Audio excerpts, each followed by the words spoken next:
In this instructional video, I'm going to very quickly show you the basics of Google Spreadsheets. This is truly just scratching the surface. This is a very powerful program, and we won't be able to show you everything in this video. But if we're just trying to get this information and put it in order, 1 through 7, I can go up here and I can go to Data. And what you don't want to do is click on Sort Sheet by Column. If you sort sheet by column, it switches all your headings down here because it's sorting everything in order. We don't want to do that.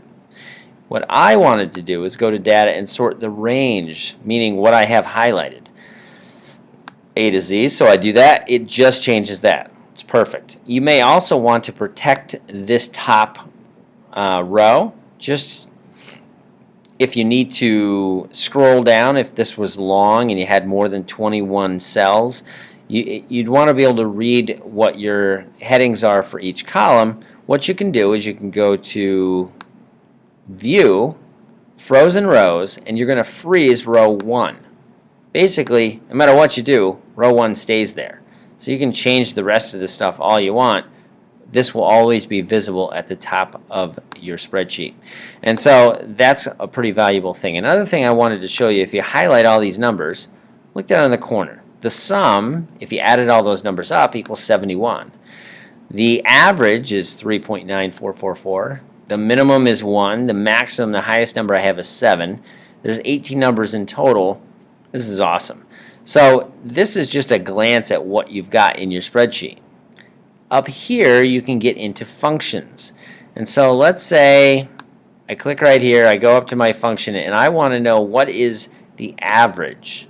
Well, what do you want the average of?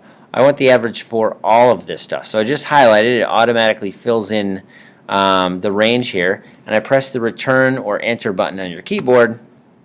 There's the average. If you highlighted the same bit of information and go down here to your corner, you can see the average is the same as what we figured out up here. So that's a really neat tool. You can also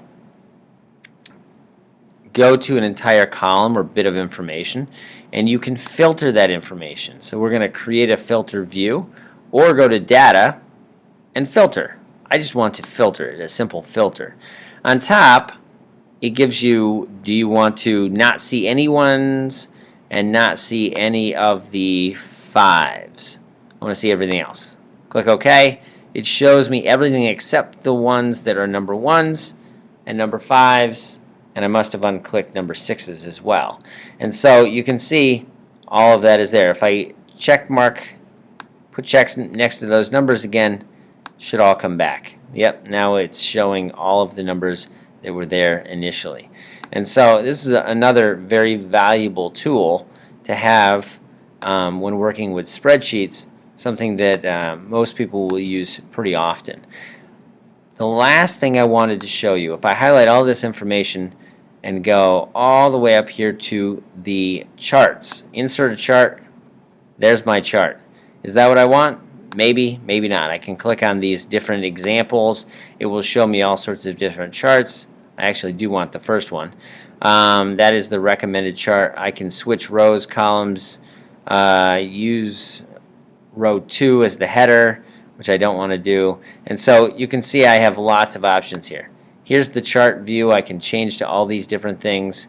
I can customize the chart by typing in the title, and I can insert a legend and change the font and all of those things. If I scroll down, you can see all the extra information, Axis 1 title, Axis 2 title, and so on. So I insert, and there is my chart.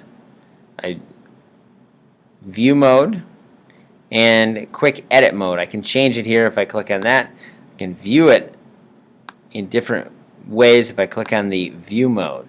So this is a really helpful thing. We can use advanced edit, delete the chart, save the image, so we can create just an image of this chart, publish the chart, copy the chart, move to its own sheet so it's a separate spreadsheet by itself, or add an alt text in case there's people who are visually impaired who need to hear what this is all about. Notice that as you roll your mouse over these data points, it tells you what the number is. Okay? So hopefully this is a very helpful bit of information for you.